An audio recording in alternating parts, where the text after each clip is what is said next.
typically quiet morning on the outskirts of Washington, D.C., changed dramatically when a long convoy of heavy combat vehicles began traveling down the main route toward Fort Belvoir military base and other strategic areas surrounding the U.S. Capitol.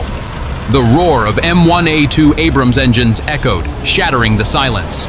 Hundreds of residents watched with awe, apprehension, and curiosity. What was happening?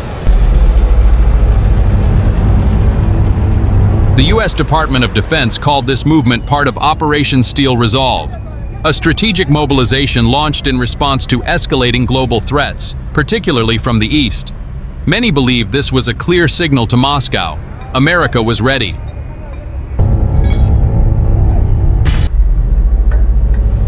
Operation Steel Resolve is more than just a military exercise. It's a response to intelligence reports indicating increased Russian military activity in the Arctic region and increased launches of military satellites into low Earth orbit.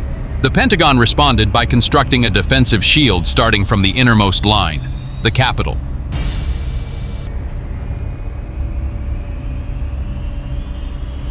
At least 60 M1A2 Abrams vehicles, 40 Bradley infantry fighting vehicles, and numerous Patriot PAC-3 air defense systems have been deployed at vital locations. Joint Base Andrews, Fort Meade, and Fort Belvoir are the focal points of this movement.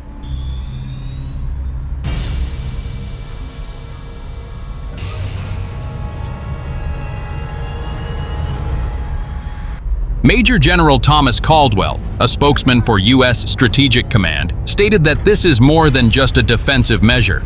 This is a full state of readiness. We will not wait to be attacked to respond. Several weeks before the deployment, civilian infrastructure on the U.S. East Coast experienced significant disruption. Public power and communication systems were knocked out for several hours. Initial investigations indicated a pattern of attacks similar to those of Russian hacking groups such as Sandworm and Fancy Bear.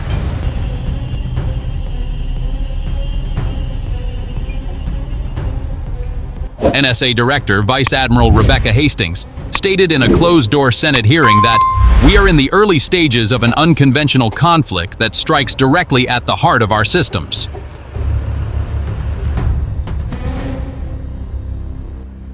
Washington concluded that the digital attack was only the beginning.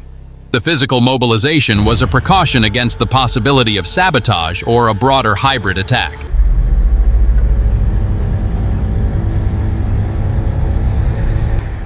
The Russian government, through Foreign Ministry spokeswoman Maria Zakharova, condemned the U.S. move as a provocation and a violation of international norms. This is a theatrical act of panic and only serves to destabilize global stability, she said at a press conference in Moscow.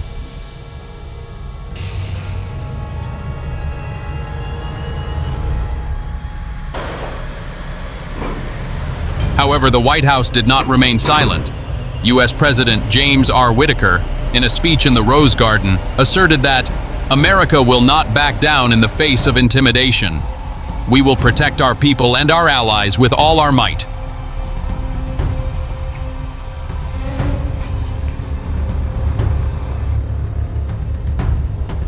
The U.S. move was followed by an increased state of alert at NATO bases in Eastern Europe.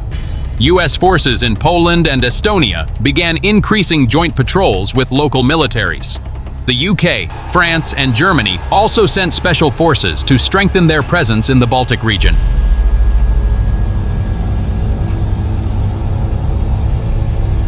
We cannot ignore the message Washington is sending. This is a declaration of collective readiness, said Lieutenant Colonel Pascal Renaud of the French Army.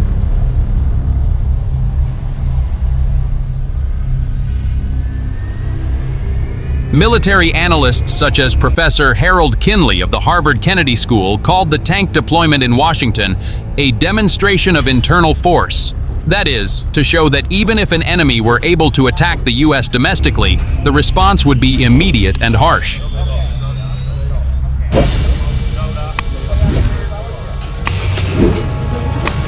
They, the U.S., are building a tactical buffer system that allows for a rapid military response even to internal threats.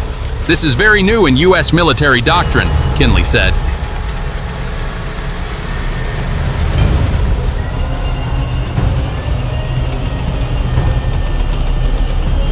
Amid geopolitical tensions, Washington's lives have been shaken. Some schools have been closed, transportation systems have been diverted, and most commercial areas near the base have been temporarily closed.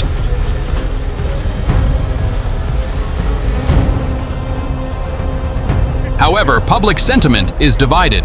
Most residents expressed support for the government's decisive action. "It's better to be prepared than sorry," said resident Lisa Hargrove.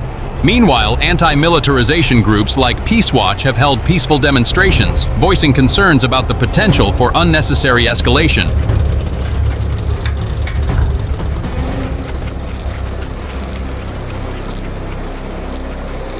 The M1A2 Abrams deployed this time are the SEP-V3 variant, the latest generation featuring digital battle network capabilities, active protection against anti-tank missiles, and advanced battlefield sensors.